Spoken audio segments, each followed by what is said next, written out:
Bright Duty. Every student matters. We will continue our chapter Respiration, and now we will study about respiration in humans in detail. The process of respiration can be broadly divided into two steps. First is breathing, second is cellular respiration. Breathing is simple a physical activity when we inhale the oxygen-rich air and exhale the carbon dioxide-rich air. While cellular respiration is the actual biochemical process which takes place at the cellular level. Now, for breathing, we need to study about the respiratory tract. The respiratory tract is the passage through which the air enters and reaches the respiratory surface for exchange of gases, and the air is also exhaled out through the same passage. The parts of respiratory tract are first the nasal cavity. The air enters from the nostril and reaches the nasal cavity. The nasal cavity has hair which actually filters the dust from the air. It also secretes mucus which kills the microbes and also traps the dust particles present in the air. So the dust-free air then enters our respiratory tract. Then comes the larynx, which is the voice box. As air moves through the larynx, we are able to produce sound, we are able to speak. So this larynx is known as the voice box. Then there's a windpipe. This windpipe is known as the trachea.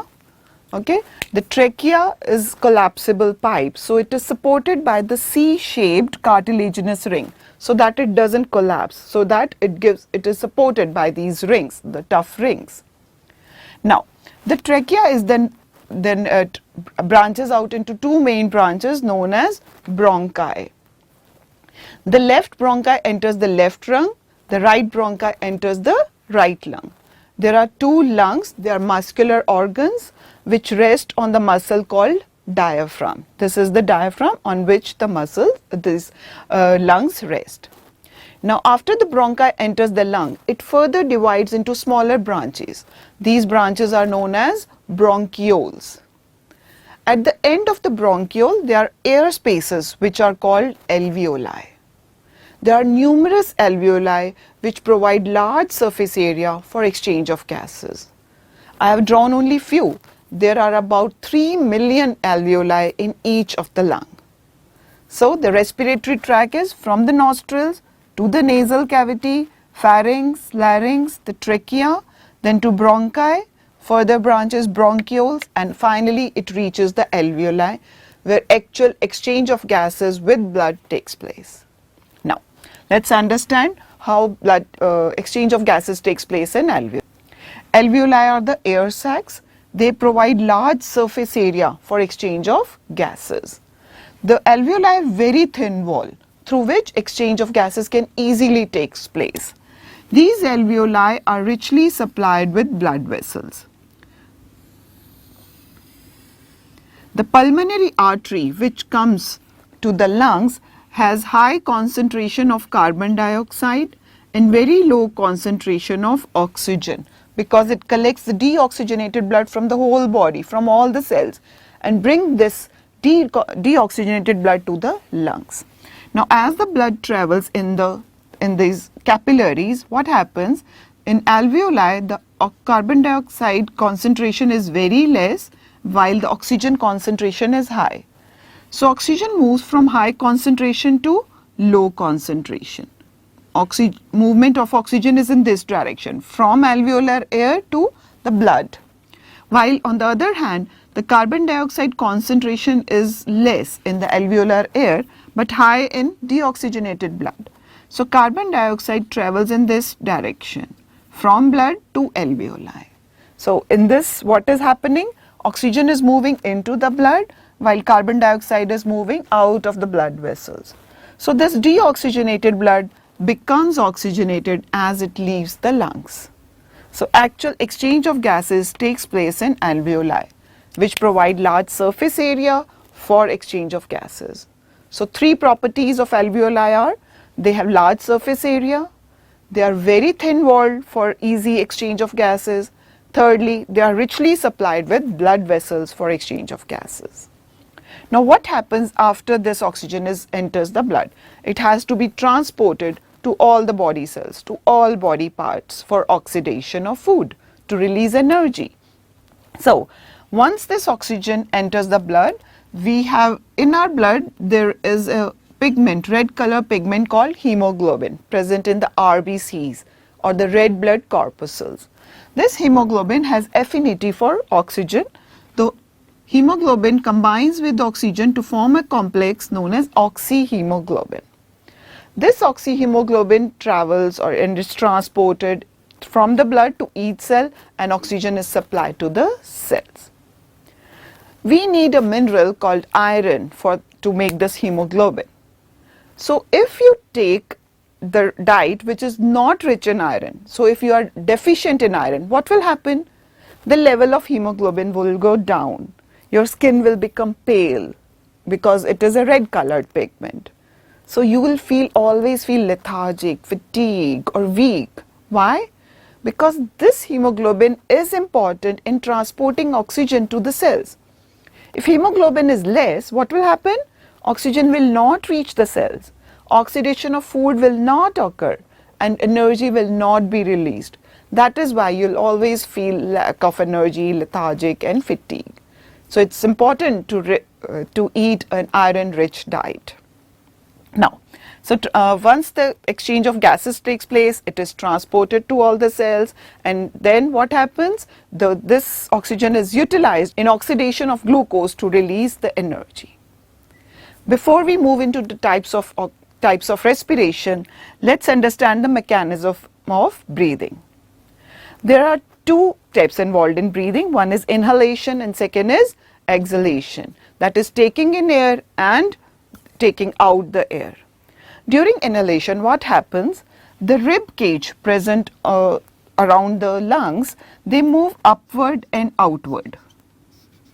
These ribs, they move upward and outward.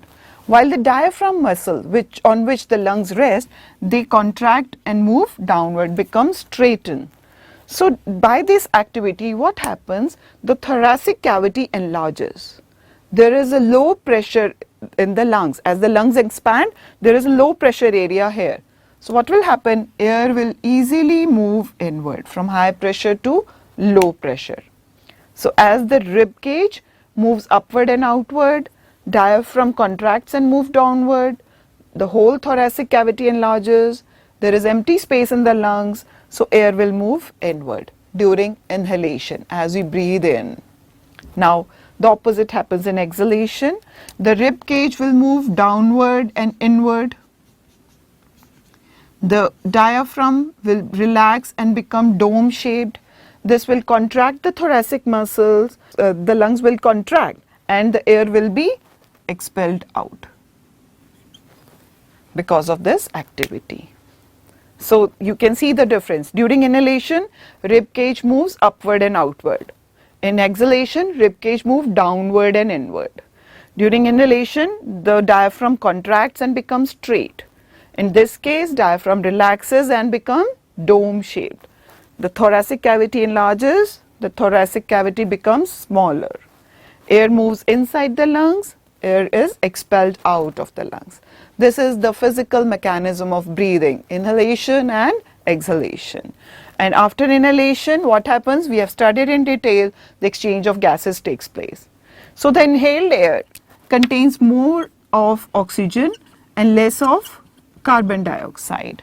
While the opposite, in exhaled air, oxygen concentration is less, while carbon dioxide concentration is high. Now, after transportation, when each cell has a rich supply of oxygen, what happens? Let's study about the types of respiration. So basically, we can divide the respiration into two types, aerobic and anaerobic. Aerobic, as the name suggests, it occurs in the presence of oxygen. So the process of respiration which occurs in the presence of oxygen is known as aerobic respiration. The glucose is completely broken down into carbon dioxide, water, and a lot of energy is released. Each molecule of glucose releases 38 molecules of ATP. which we just studied in the last section.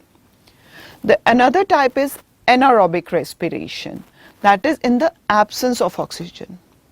Some unicellular organisms like yeast and some bacteria, they are capable of doing respiration even in the absence of oxygen. Such a type of respiration is known as anaerobic respiration. There is partial breakdown of glucose into alcohol, carbon dioxide, and just 2 molecules of ATP are released from each molecule of glucose. So if you can compare, there is partial breakdown of glucose in anaerobic, but complete breakdown in case of aerobic. Large amount of energy is released in aerobic, very less amount of energy is released in anaerobic. This type of respiration occurs in all multicellular complex organisms like humans. Anaerobic occurs only in yeast and some bacteria. Now, this process of breakdown of glucose into alcohol, organic acids and other materials by microorganisms, this process is known as fermentation.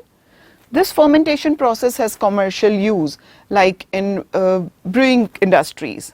This is used to produce alcohol in wine, beer, etc. It is also used in bakery because since carbon dioxide is produced, so it makes the bread fluffy, more spongy, more soft.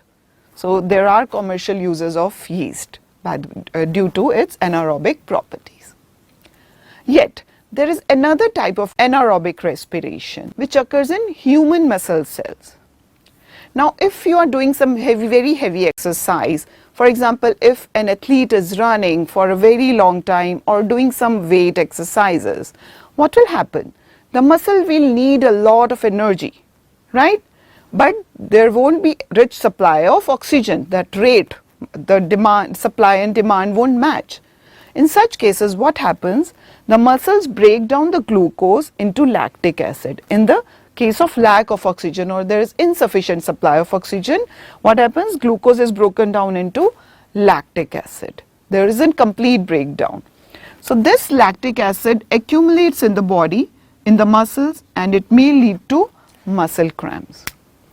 So you must have noticed the athletes after running or after heavy exercise, they feel the muscle cramps. It is because of accumulation of lactic acid. So they breathe heavily or they do massage of that muscle to increase the supply of oxygen to relieve the muscle cramps. So we can just revise. Aerobic respiration is in the presence of oxygen in all the cells of humans. Anaerobic respiration in the absence of oxygen. Sometimes anaerobic respiration in human muscle cells in which lactic acid is produced. So that's all for our life process, that is respiration.